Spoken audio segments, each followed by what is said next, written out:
Hello and welcome to episode number 75 of 2 Minute Tuesday with Hundon Valley Homes. Now, as is normal, every 25 episodes or so we open up the format to answering questions sent in on our Facebook page, on our email and on the chat box on our website. Now, unfortunately we can't answer every question that was sent through, however we'll do as many as we possibly can in this episode. So welcome to episode number 75 of 2 Minute Tuesday with Hundon Valley Homes.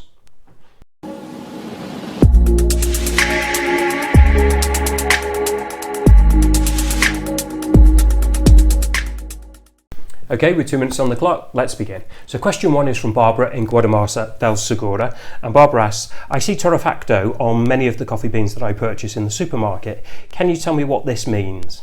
Okay, now Terra facto is a roasting method for the coffee beans, discovered by Mexican miners many years ago, refined by Spanish coffee merchants, and what it does is it extends the life of the coffee when the preservation methods weren't as good back in the day.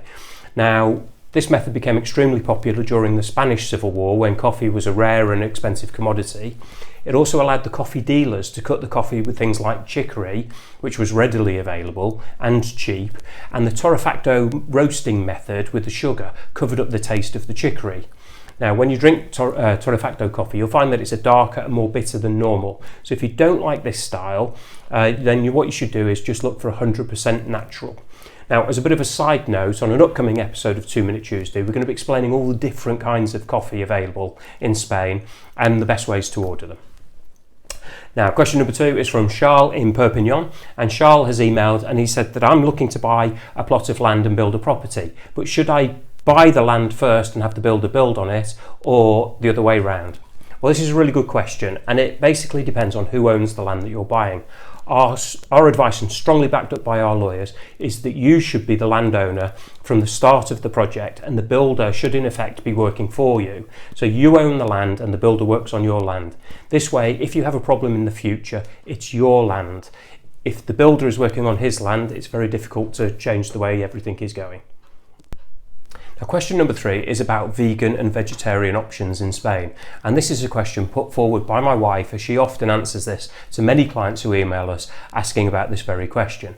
Now, Spain is still a meat-based or meat-orientated society. However, slowly but surely things are starting to change. Now, most restaurants will offer a vegetarian selection of foods and sometimes vegan. However, many of the local restaurants in Hundon have put on special nights and special menus, and if you venture slightly further afield into Elche or Alicante, you'll have a wide variety of restaurants at your disposal.